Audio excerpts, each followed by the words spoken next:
전능하신 하나님 말씀 낭송 리더 일꾼의 직책.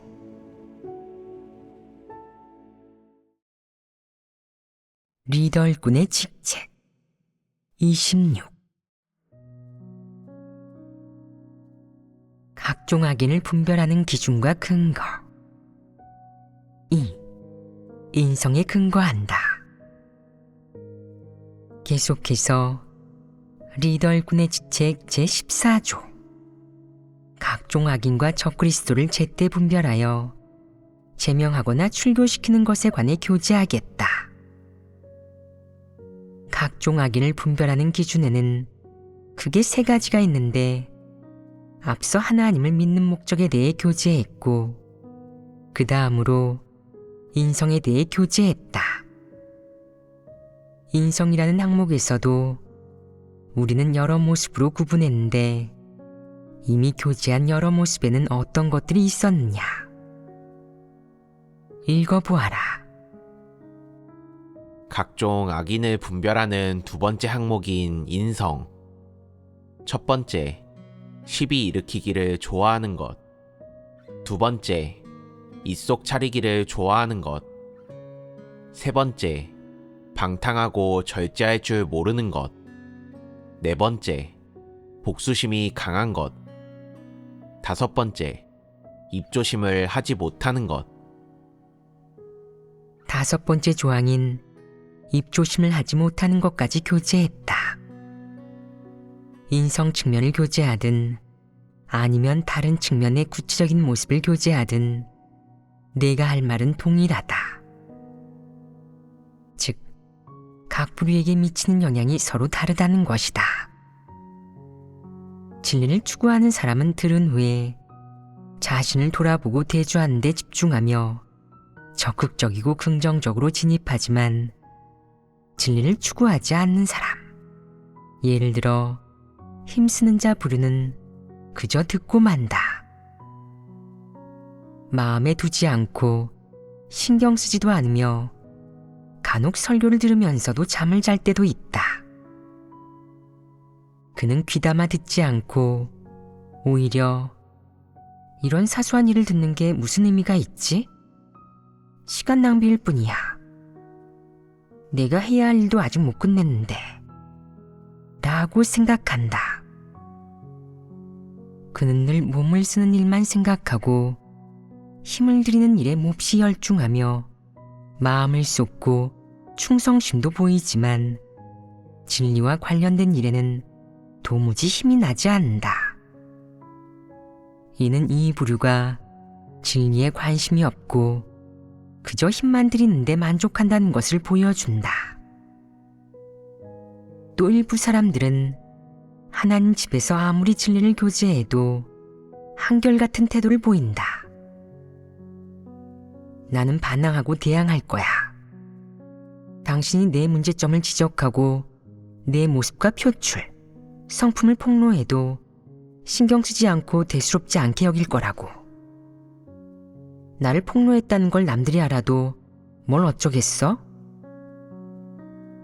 그는 낯짝도 두껍게 계속 대들고 반항하는데, 이는 구제불능이다. 어쨌든 각 부류가 보이는 모습에는 차이가 있다. 진리는 진리를 추구하는 사람에게든 진리를 사랑하지 않으면서도 힘만 들이고자 하는 사람에게든, 혹은 진리에 반감을 갖고 진리를 싫어하는 사람에게든 좌우의 날성검이자 시금석이 되어 진리를 대하는 사람의 태도를 측정하고 또 사람이 걸어가는 길을 측정할 수 있다. 6. 무리하게 억지를 부려 아무도 건드리지 못한다. 일전에 각종 악인의 5가지 모습을 분별하는 것에 관해 교제했는데, 오늘은 이어서 6번째 모습을 교제하겠다. 6번째 역시 한 부류 악인의 모습이다. 어쩌면 사람들이 이 부류를 악인이라고 생각하지는 않을지 몰라도 모두가 싫어하는 자들이라고 할 수 있다. 왜 그렇겠냐? 이 부류는 양심도 이성도 없고 정상인성도 없어서 함께하면 무척 골치 아프고 어렵다는 느낌을 받으며 반감이 들기 때문이다. 이 부류의 구체적인 모습은 무엇이냐? 바로 무리하게 억지를 부려 아무도 건드리지 못한다는 것이다. 교회에 이런 부류가 있느냐? 많지는 않지만 분명 있다. 그렇다면 그들의 구체적인 모습에는 어떤 것들이 있느냐? 아무 일도 없는 평소에는 정상적으로 본분을 이행하고 사람들과도 무척 정상적으로 왕래하며 흉악한 성품을 찾아볼 수 없다. 하지만 일을 처리하다가 진리 원칙을 거슬러 책망받게 되면 펄쩍 뛰면서 크게 성을 내고 진리를 전혀 받아들이지 않으며 자신을 위해 궤변을 늘어놓기까지 하니 너는 문득 그가 온몸에 가시가 돋은 고슴도치처럼 도저히 건드릴 수 없는 사람임을 깨닫게 되며 속으로 이렇게 생각하게 된다.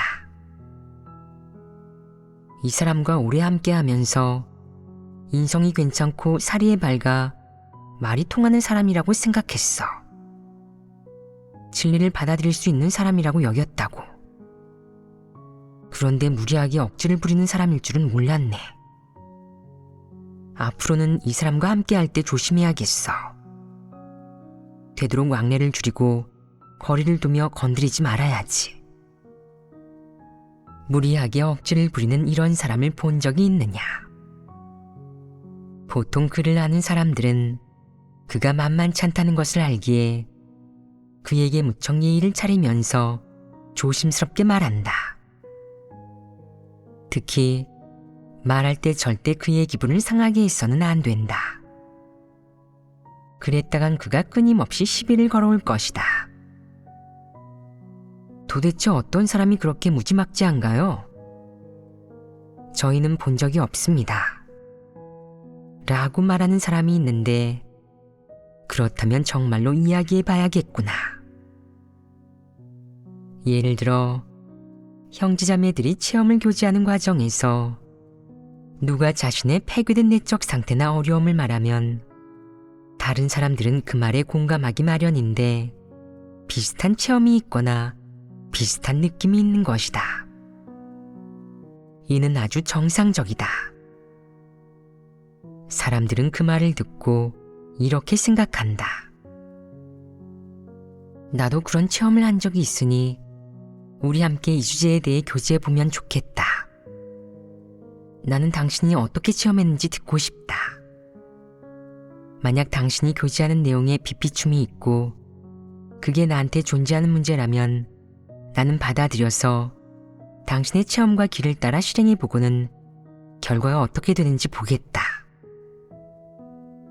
그런데 유독 어떤 사람은 남들이 자기 인식에 대해 교제하며 폐괴되고 추한 모습을 털어놓는 것을 들으면 자기를 돌려서 폭로하고 판단하는 것이라고 여겨 참지 못하고 책상을 내리치며 화를 낸다.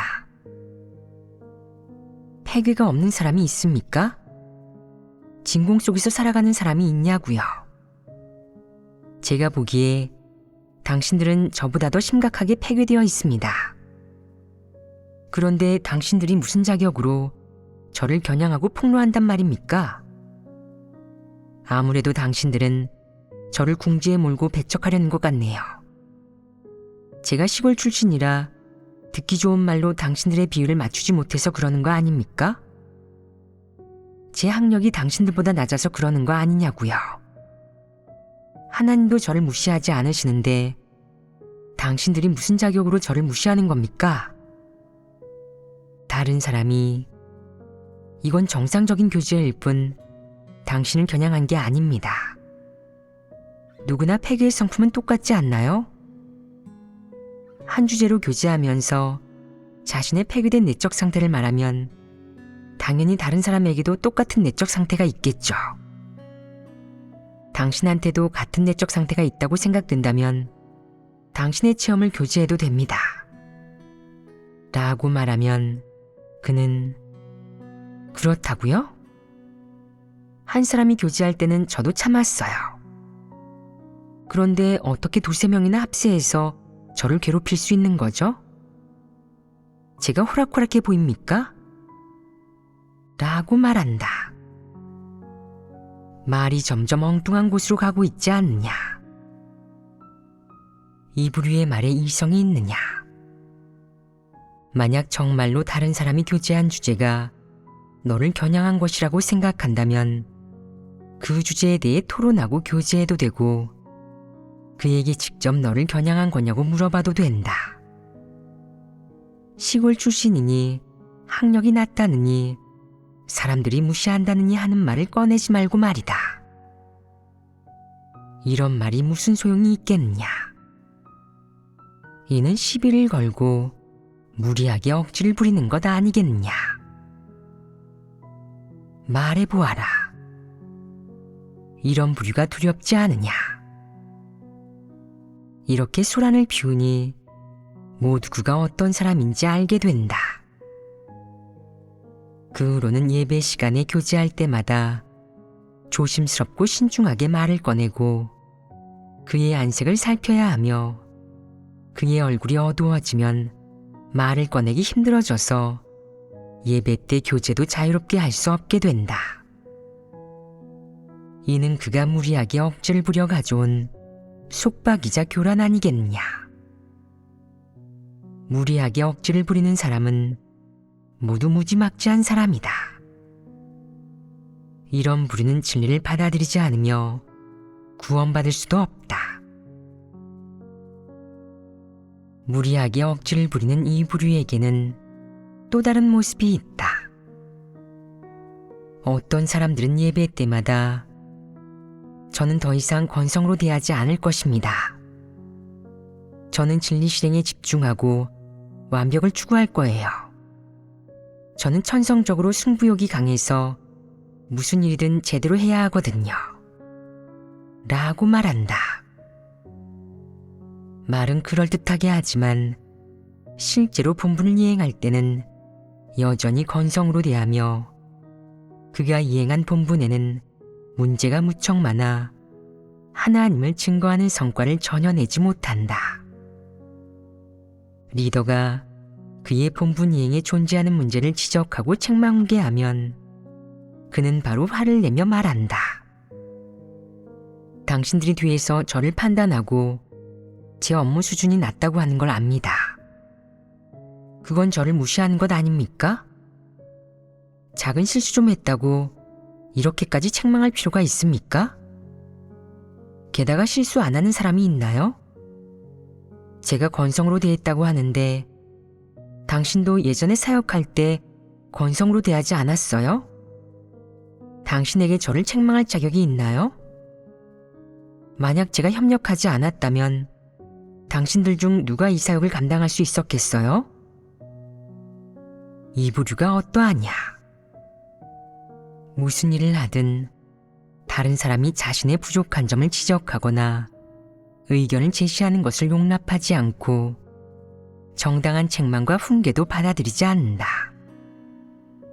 그런 말을 하는 사람이 있으면 그와 맞서고 대항하며 이치에 맞지 않는 말을 하고 또한 누가 자신을 무시한다느니 자신이 힘이 없다고 괴롭힌다느니 하는 말까지 한다. 이는 횡포를 부리고 무리하게 억지를 부리는 것 아니겠느냐. 심지어 어떤 이는 책망과 훈계를 받은 후에 본분을 팽개치며 저는 더 이상 이 사역을 하지 않겠습니다. 당신들 중 할 수 있는 사람이 하세요. 제가 없어도 이 사역을 해낼 수 있는지 지켜보겠습니다. 라고 한다. 그러고는 형제자매들이 타일러도 듣지 않고 리더 일꾼이 진리를 교제해줘도 받아들이지 않으며 거들먹거리고 본분을 내팽개치기 시작한다. 예배 때는 입을 삐죽거리면서 하나님 말씀을 읽거나 교제하지 않으며 가장 늦게 와서 가장 먼저 가버린다. 또 나갈 때는 발을 구르며 문을 쾅 닫고 나가는데 대부분의 사람들은 그를 어찌하지 못한다. 이 부류는 일이 닥치면 억지를 부리고 허튼 소리를 하며 횡포를 부리거나 심지어는 물건을 집어던지기까지 하니 그야말로 무지막지하다. 더 심각한 모습을 보이는 사람들도 있는데 형제자매들과 만난 자리에서 그에게 안부를 묻지 않으면 불쾌해하며 예배 시간을 이용해 하소연한다. 당신들이 모두 저를 무시한다는 걸 알고 있습니다. 예배 때 당신들은 하나님 말씀만 교제하고 자신의 체험적 인식만 이야기할 뿐 아무도 저를 신경 써주지 않고 웃는 얼굴 한번 보여주지 않죠. 제가 갈 때도 아무도 배웅해주지 않고요. 이게 무슨 하나님을 믿는 사람들인가요? 당신들은 정말 인성이 없습니다. 그는 이렇게 교회에서 억지를 부린다. 작은 일 하나에도 화를 내고 쌓아왔던 모든 원망을 쏟아내는 것이다. 분명히 폐교의 성품을 드러냈으면서도 반성하거나 인식하지 않으며 변화를 추구하지도 않고 진리를 추구할 생각도 없다. 그러면서 오히려 다른 사람에게서 허물을 찾고 각종 변명거리를 찾아 자신의 마음을 안정시키려 하고 이와 동시에 기회를 잡아 원망을 쏟아낸다. 더 중요한 것은 더 많은 사람이 그를 주목하고 두려워하게 해서 사람들 사이에서 어느 정도 명성과 관심을 얻고자 한다는 것이다. 이런 사람은 너무나 골치 아프다. 그가 무슨 말을 하든 누구도 아니오라는 말 한마디 못하고 아무도 쉽게 그를 평가하지 못하며 아무도 그에게 마음을 활짝 열고 교제하지 못한다. 설령 그에게서 몇 가지 결점과 폐교의 성품을 발견할지라도 아무도 감히 지적하지 못한다. 예배 자리에서 개인의 체험을 교제하고 하나님 말씀에 대한 인식을 나눌 때도 모두의 말벌집을 조심스럽게 피해가며 그를 건드려 문제가 생길까봐 두려워한다. 또 어떤 사람들은 가정이나 직장에서 기분 나쁜 일, 뜻대로 되지 않는 일이 생기면 예배 자리에 와서 발산하는데 이는 분명 형제자매들을 그의 분풀이나 화풀이 대상으로 삼은 것이다. 기분이 안 좋을 때면 생억지를 쓰며 울고불고 난리를 피우는데 누가 그와 진리를 교제할 엄두를 내겠느냐. 교제하려고 해도 어떤 말이 그를 건드리기라도 하면 목을 메고 자살하겠다고 할 테니 그러면 더 문제가 될 것이다. 이런 사람에게는 정상적으로 교제하려고 해도 안 되고 정상적으로 대화를 나누려고 해도 안 되며 너무 다정하게 대해도 너무 냉담하게 대해도 안 된다. 또 피해도 안 되고 너무 가까이 해도 안 된다. 그가 기뻐할 때 형제자매들이 함께 기뻐해 주지 않아도 안 되고 그가 난관에 봉착했을 때 형제자매들이 함께 걱정해 주지 않아도 안 된다. 어떻게 해도 안 되고 어떻게 해도 그를 성나게 하고 화나게 만들며 어떻게 대해도 그는 만족하지 않는다. 내가 설교하면서 어떤 사람들의 내적 상태를 교제하는 것조차 그를 화나게 할 수 있다. 어떻게 그렇겠냐? 그는 이렇게 생각한다. 이건 나를 폭로하는 것 아닌가? 나랑 접촉한 적도 없고 내가 뒤에서 무슨 일을 했는지 말해준 적도 없는데 어떻게 알게 된 거지? 분명 누군가가 일러 바쳤을 거야. 누가 연락하고 누가 일러 바쳤는지 누가 고발했는지 조사해봐야겠어. 가만두지 않을 거야. 무리하게 억지를 부리는 이 부류는 무슨 일이든 비뚤게 생각하고 바르게 대하지 못하니 이것이 바로 생억지이다. 이 부류는 막무가내이며 더욱 이 진리를 받아들이지도 못하니 교회에 남겨두면 백해무익하다. 그저 짐이고 골칫거리일 뿐이니 일찍 차버리고 한시바삐 정리해야 한다. 중국에서 하나님을 믿는 사람들은 모두 큰 붉은 용의 탄압과 박해를 받고 있다. 쫓기고 있어 집에 돌아가지 못하는 사람이 무척 많은데 어떤 이들은 박해를 받아 집에 못 가는 것을 자신에게 공로와 자격이 있는 것이라고 생각한다. 접대 가정에서 살면서 사람들에게 시중받는 것도 모자라 조금만 마음에 안 들거나 집이 그리워지면 난동을 부리기 시작하는데 다른 사람들은 그를 달래고 참아주어야 한다. 이는 무리하게 억지를 부리는 사람 아니겠느냐. 박해받는 사람은 너무 많은데 접대 가정은 또 너무 적다. 형제자매들에게 사랑의 마음이 있어 집에 돌아가지 못하는 사람들을 맞아들여 그들이 거리를 떠돌지 않게 했다. 형제자매 집에서 살게 하는 것은 하나님의 은총 아니겠느냐.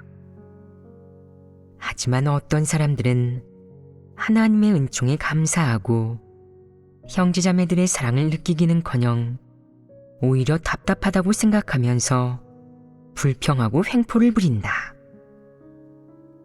사실 형제자매 집에서 사는 것이 자기 집에서 사는 것보다 생활 여건이 더 낫다. 특히 하나님을 믿고 본분을 이행하는 측면에서 보면 자기 집에서 본분을 이행하는 것보다 낫고 형제자매들과 조화롭게 협력하는 것이 외롭게 혼자 있는 것보다 훨씬 낫다. 설령 어떤 지역의 생활 여건이 조금 나쁘다고 해도 일반적인 수준은 된다. 가장 중요한 것은 형제자매들과 함께 살면서 자주 모여 하나님 말씀을 먹고 마시며 진리를 좀 더 많이 깨닫고 자신의 추구 목표가 무엇인지 알게 된다는 것이다. 그러므로 진리를 추구하는 사람은 이런 대가를 치르고 고난을 겪을 수 있다. 대부분의 사람은 이런 일을 대할 때 올바른 태도를 보이며 하나님으로부터 받아들일 수 있다. 또 이런 고난을 겪는 것이 가치 있다는 것을, 이는 자신이 마땅히 겪어야 할 고난이라는 것을 알며 올바르게 대할 수 있다. 하지만 무리하게 억지를 부리는 고집불통들은 이렇게 이해하지 못한다. 일주일 집에 못 가는 것은 간신히 견디지만 2주가 되면 짜증을 내기 시작하며 한두 달이 지나면 횡포를 부리기 시작한다. 당신들은 온 가족이 한데 모여 단란히 지내는데 왜 저는 집에 돌아갈 수 없는 거죠? 왜 저는 자유가 없는데 당신들은 마음대로 나다닐 수 있는 겁니까? 그럼 사람들은 이렇게 대답한다. 그것은 큰 붉은 용이 우리를 박해한 결과 아닙니까? 우리가 하나님을 따르면서 이런 고난을 겪는 것은 당연한 일 아닐까요? 이 정도 고난이 뭐 대단하다고요. 이런 상황에서 무슨 트집을 잡는 겁니까? 다른 사람도 다 견딜 수 있는 고난을 당신은 왜 견디지 못하는 거죠? 무리하게 억지를 부리는 사람은 어떤 고난도 겪기 싫어하니 감옥에 잡혀 들어가면 틀림없이 유다가 될 것이다. 접대 가정에서 고생한다고 해봤자 얼마나 고생하겠느냐. 첫째로, 그래도 사람이 먹는 음식을 먹고, 둘째로, 너를 불쾌하게 하는 사람도 없으며, 셋째로, 너를 괴롭히는 사람은 더더욱 없다. 단지 집에 돌아가 가족들과 만나지 못할 뿐인데 무리하게 억지를 부리는 사람은 이 정도의 고난도 받아들이지 못한다. 그는 다른 사람이 진리를 교제해줘도 듣지 않고 이런 말을 한다. 저한테 그런 거창한 도리를 늘어놓을 필요는 없습니다. 저는 당신보다 많은 걸 알고 있으니까요. 이런 일들도 다 알고 있다고요. 그냥 말해보세요.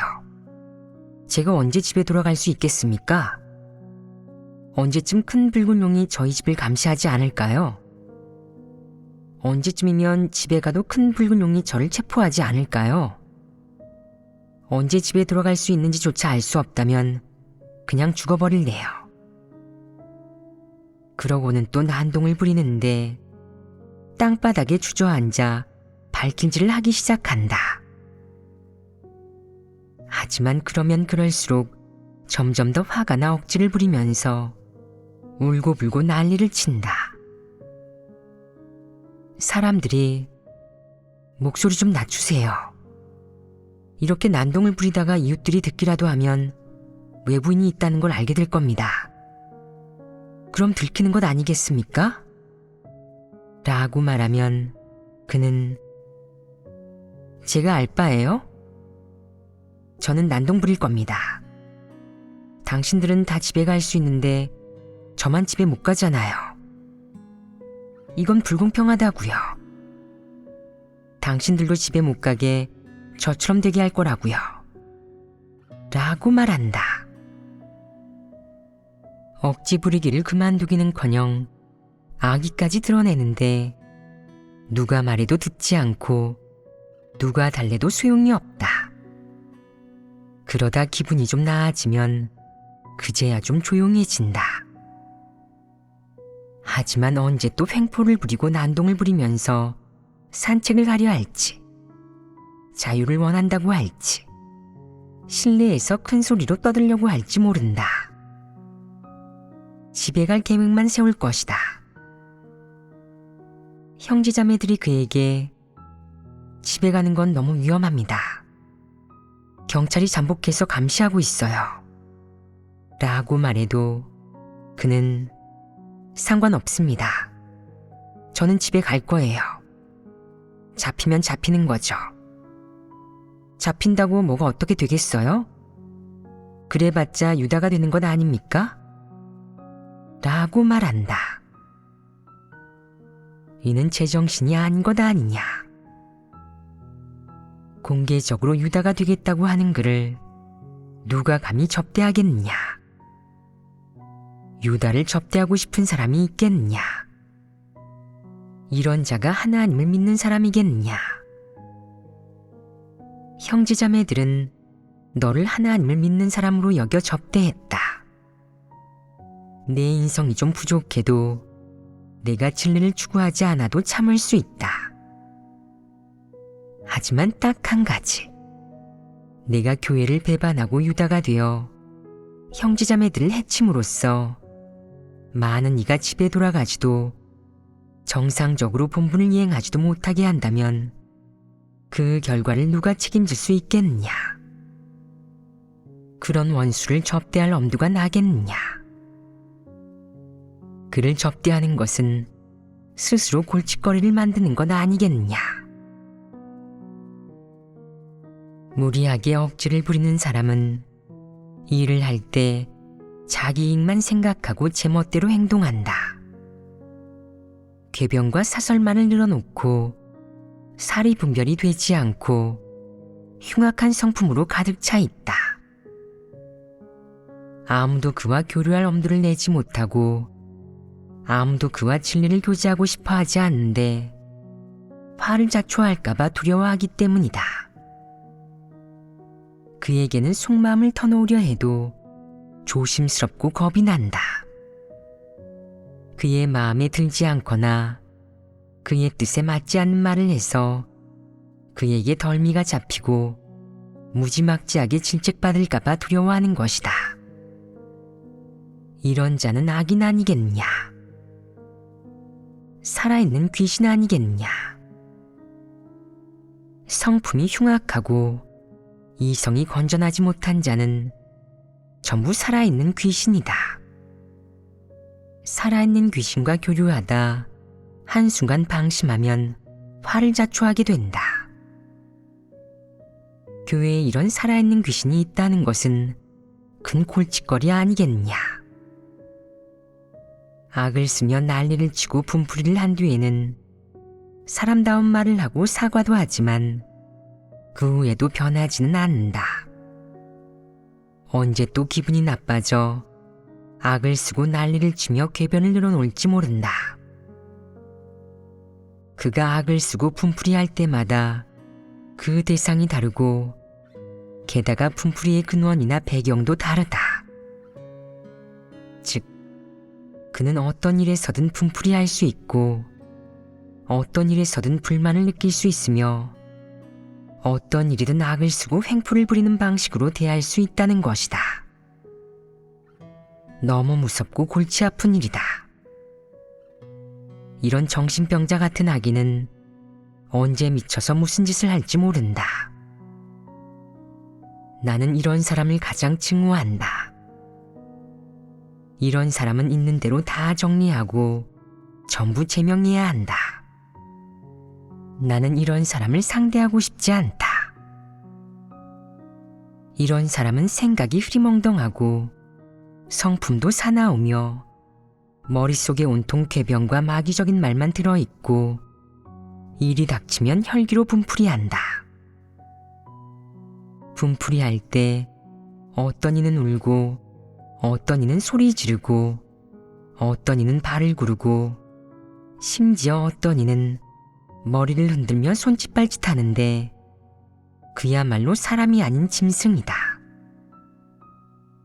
주방에서 일하는 어떤 사람은 화가 날 때 냄비와 그릇을 집어던지고 돼지나 개를 기르는 어떤 사람은 화가 날 때 돼지나 개를 때리고 발로 차며 동물에게 다 분풀이한다. 이들은 무슨 일이 닥치든 화를 내며 차분히 생각하지 않고 하나님으로부터 받아들이지도 않는다. 또 기도하거나 진리를 구하지도 않으며 누군가와 교제하지도 않는다.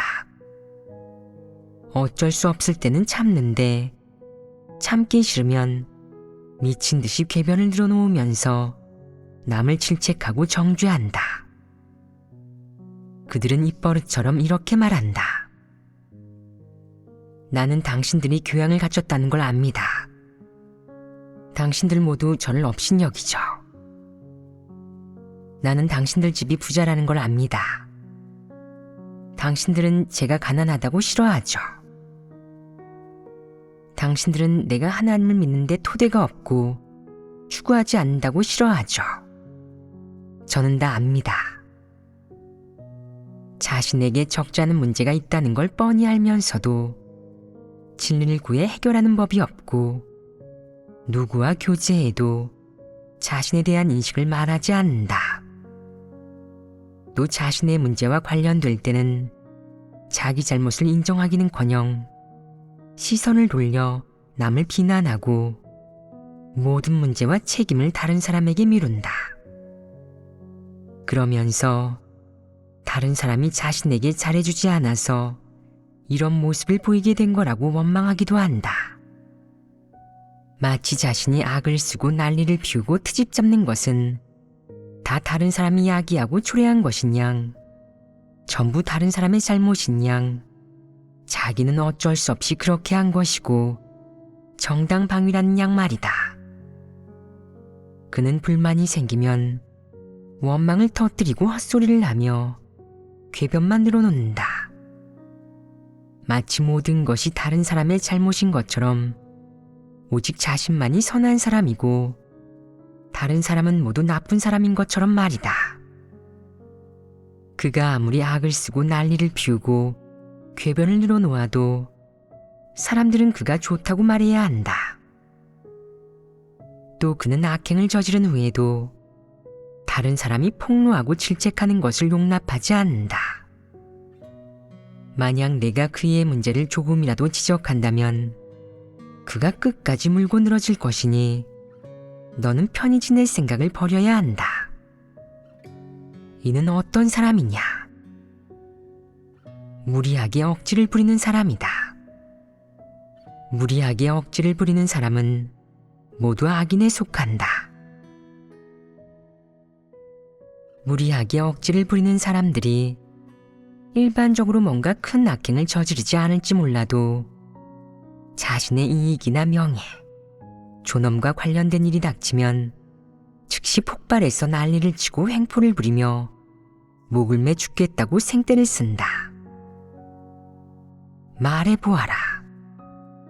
집에 이런 인간 말종, 터무니없이 무례한 사람이 있으면 온 가족이 고통받지 않겠느냐.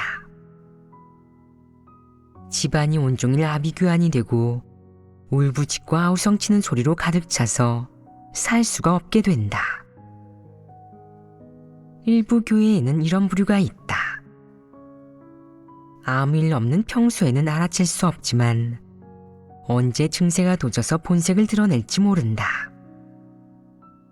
이런 부류는 주로 생떼를 쓰고 억지를 부리며 고래고래 욕지거리를 하는 등의 모습을 보인다. 이런 행동이 한 달이나 반년에 한 번씩만 일어나도 사람들을 매우 곤혹스럽고 힘들어지게 하며 많은 이의 교회 생활에 각기 다른 정도로 교란을 초래하게 된다. 만약 누군가가 이런 부류에 속한다는 것이 확실히 밝혀진다면 즉시 처분을 내려 교회에서 제명해야 한다. 이 부류는 무슨 악행을 저지른 것도 아니고 악인이라 할 수도 없으니 포용하고 인내해야 합니다. 라고 말하는 사람이 있는데 말해보아라. 이런 부류를 처리하지 않아도 되겠느냐? 안 됩니다. 왜 안 되겠느냐? 그가 그런 짓을 하면 많은 사람이 무척 곤란하고 힘들어지며 교회 생활에도 교란이 초래되기 때문입니다. 이런 결과를 볼 때 교회 생활을 교란하는 자는 설령 악인이나 적그리스도가 아닐지라도 교회에 남겨둬서는 안 된다. 이런 부류는 진리를 사랑하지 않고 싫어하는 자들이기 때문이다. 그들은 몇 년을 믿든 얼마나 많은 설교를 듣든 절대 진리를 받아들이지 않을 것이다. 잘못을 저질러 책망과 훈계를 받는 순간 그는 바로 생떼를 쓰며 헛소리를 짓거릴 것이다. 진리를 교제해줘도 받아들이지 않고 누가 얘기해도 통하지 않는다. 내가 그에게 진리를 교제해준다고 해도 그는 겉으로는 조용하지만 마음으로는 받아들이지 않으며 일이 닥치면 또 똑같이 행동한다. 내 말도 듣지 않으니 너희가 타이르면 더더욱 받아들이지 않을 것이다.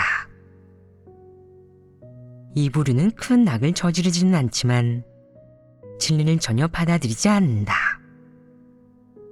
그 본성 본질을 볼 때 그는 양심과 이성이 없을 뿐만 아니라 무리하게 억지를 부리고 사리분별이 되지 않는 자다. 이런 자가 하나님에게 구원받을 수 있겠느냐? 절대 불가능하다. 진리를 전혀 받아들이지 않는 자는 불신파에 속하며 사탄의 종이다. 뜻대로 되지 않는 일이 닥치면 생떼를 쓰고 계속 억지를 부리며 아무리 진리를 교제해줘도 듣지 않는다. 이런 부류는 무리하게 억지를 부리는 사람이요 그야말로 마귀, 악령에 속하니 짐승만도 못하다. 그들은 이성이 건전하지 못한 정신병자여서 영원히 진실로 회개할 수 없다. 그들은 교회에 머무는 시간이 길어질수록 하나님에 대한 관념이 많아지고 하나님 집에 대한 무리한 요구도 많아지며 교회 생활에 끼치는 교란과 해악도 더욱 커져서 하나님 선민들의 생명 진입과 교회 사역의 정상적인 진행에 지장을 주게 된다. 그들이 교회 사역에 끼치는 해악은 악인 못지않으니 한시바삐 교회에서 제명해야 한다. 소란 좀 피운다고 해서 악인이라고 할 수는 없지 않나요? 사랑으로 대하면 되지 않을까요? 교회에 남겨두면 혹시 변화해서 구원받을 수도 있지 않겠습니까? 라고 말하는 사람이 있다. 말해주겠는데 그것은 불가능하다. 혹시란 없다. 이 부류는 절대 구원받지 못한다. 그들은 진리를 깨닫지도 더욱이 받아들이지도 못하기 때문이다. 그들은 양심과 이성이 없고 두뇌 사고가 비정상적이어서 사람으로서 처신하는 최소한의 상식조차 갖추지 못한 이성이 건전하지 못한 사람이다. 하나님은 절대 이런 사람을 구원하지 않는다. 그들보다 사고가 정상적이고 자질이 좋은 사람도 진리를 전혀 받아들이지 않으면 구원받지 못하는데 하물며 이렇게 이성이 건전하지 못한 자는 어떻겠느냐. 더더욱 구원받을 수 없다. 이런 자를 사랑으로 대하며 기대를 걸다니 이는 너무나 어리석고 무지한 것 아니겠느냐. 지금 너희에게 알려주겠다. 무리하게 억지를 부리며 사리분별이 되지 않는 사람을 교회에서 정리하는 것은 100% 옳은 일이다. 그가 교회와 하나님 선민들을 교란하지 못하도록 근원적으로 차단하는 것이 리더 일꾼의 직책이다. 어느 교회든 이렇게 사리분별이 되지 않는 자가 있다면 하나님 선민들은 마땅히 고발해야 하고 리더 일꾼은 신고를 받는 즉시 처리해야 한다. 이것이 6번째 부류인 무리하게 억지를 부리는 자들을 처리하는 원칙이다.